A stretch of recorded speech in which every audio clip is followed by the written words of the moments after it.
was definitely a punch in the face. I think we deserved that, and we just came short, in those last seconds. But no, it definitely woke us up and made us hungry for this year.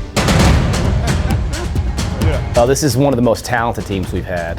That doesn't necessarily mean it's going to be the best team, but I feel it has the potential to be the best team. Coach Raymond always says we have a lot of potential, but that means you haven't done nothing yet.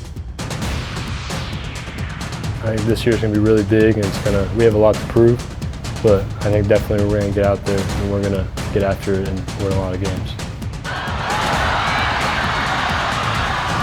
We're going to fight to the end, so we made sure to do that.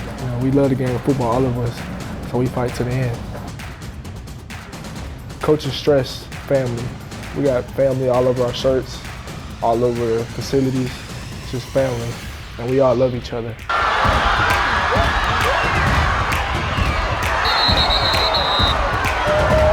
When you even look at it on paper, we have a whole bunch of guys that can play anywhere. Like, they really could play anywhere, but they fit better in other places. So, I mean, this team really just gels well together, and we're gonna make it. We're gonna make it far for sure. It's probably the most talented, high-level talent that we've had. And we have 3 national kids, probably 4 or 5 FBS kids. It's really cool to see because they don't act like they're better than anybody else. They actually act like they're still hungry and they're still striving to obtain and achieve goals.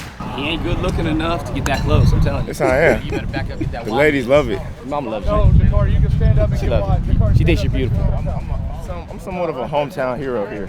All right, Coach. He may be the most talented kid ever to come out of this place. We've got 4 kids in the NFL with Marvin Mims and Nick Bolton, Trey Taylor and Jalen Ford. Probably have a couple more in a few years. But probably the most talented kid we've had come through here. I think what makes him so good is his versatility. He can line up at running back. He can line up at inside or outside receiver. He can play safety. He can return kicks and punts. There's really nothing he can't do. He's big, he's strong, he's fast, and he's really smart to be able to do all those things too. I had to take the long road. I went from being like last on the depth chart, playing freshman, and then when I got on varsity, I was last on depth chart again. Then I had to play. I was playing receiver, had to go back to playing running back, and then I was like 3rd, last, and then I came on 2nd. Then like the last couple of games, I was 1st. So I mean, just remembering that I got it out the mud, and I didn't take the easy road. People think I took the easy road, but I didn't take the easy road. I had to earn how I got here. Our big time guys that have all been through here, they understand that the bar is a little bit higher for them. And we expect them to practice and play at a higher level. And so we're gonna hold them to those high expectations. And so we want our guys to have to earn everything here. Whatever it is, they need to learn how to earn it. That's gone away in society. He doesn't play a position, it's just an athlete. He does everything. I mean, you just find a way to give him the football, and that's all you need to do. His talent is endless. I know he does love to get out there and win those one-on-ones and go for the deep ball and all that stuff, and he's elite at that, but he's also elite at running back. So what I tell him is, you don't have a position, you're just playmaker. That's your position, is playmaker. We're just gonna get you the ball in a lot of different ways, and once the ball's in his hands, we'll let him go and be special. When you move him around, that's when he's unstoppable. When he plays running back, when he plays receiver, he lines up in the slot. So that's what makes him, hard to deal with. I like playing receiver a lot. It's more open. I feel like you get the chance to do a lot of more things when you're playing receiver. Get the chance to catch the ball over somebody, make an exciting play. I mean, you can at other positions, but I feel like, playing receiver, you have a lot of more chance to do something crazy on the field. Get a little freaky with it. I think he's just an electric football player. I think he's. I mean, I remember like freshman year we were running 40s, and I watched him take it. I was like mind blown. I was the fastest human I think I've ever seen with my eyes. He battled. A lot of people don't know he battled through a lot of injuries last year. Probably wasn't 100% at all last year. And so I know that's scary for a lot of people because he wasn't playing at 100%, but was still super effective in everything that he did.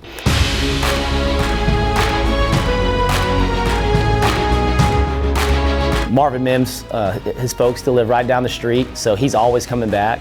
He'll just pop his head in. He's talked to our team multiple times, but really he comes back and he's one of the guys. He'll sit in the office and hang out and get on the sidelines and talk to the guys when he's in town.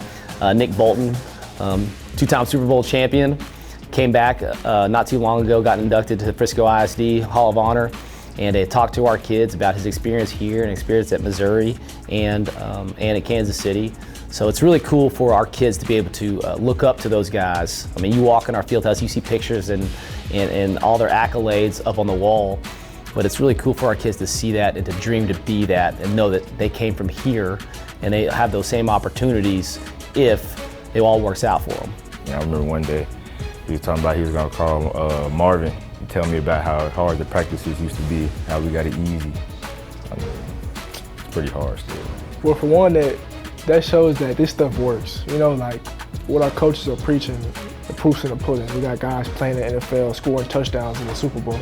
They've all made it, so I'm trying to do the same thing that they do, basically trying to work the same people. I've been working with hooks a little bit. Davian, a lot like Marvin Mims, like we could tell you in the 9th grade, really 8th grade when Marvin was in middle school, you knew he was special.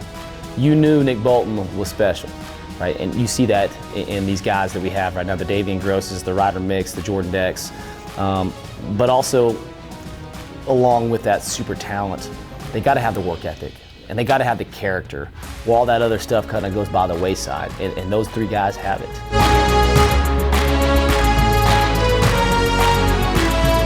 We got a couple. We got Agent Zero, we got DG. My coach, Coach Moss, he called me Gingerbread Man. Why does he call you Gingerbread Man? You can't catch me, I'm the Gingerbread Man.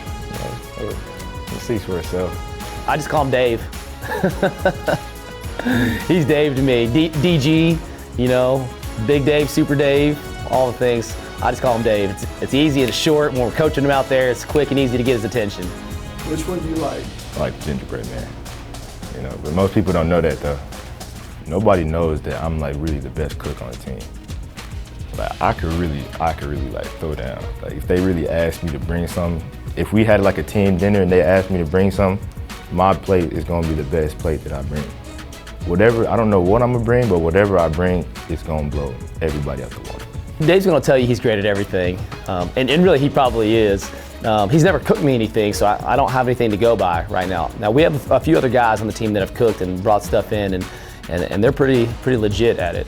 But I'm gonna have to ask him to make me something then, to prove that he can cook. Everybody says this is basic, but mac and cheese, I make the best mac and cheese in the world. It's a fact. You gotta wait until you try it. That's not an elite meal. I need something a little more substantial than mac and cheese. At least until the school year ends is when I narrow it down to at least about like 10, a good 10. It'll be at least a good 10 during the end of the season, and then by the end of the year I should narrow it down to about 5. Do you have 1 or 2 that are your favorites right now? My favorite right now would be A&M because my dad, you know, has a lot of family that went there, and then I'm waiting on my OU offer, but my mom's a big fan of OU, and I do like OU a lot, so I'm waiting on them. But there's a couple of others that I like too.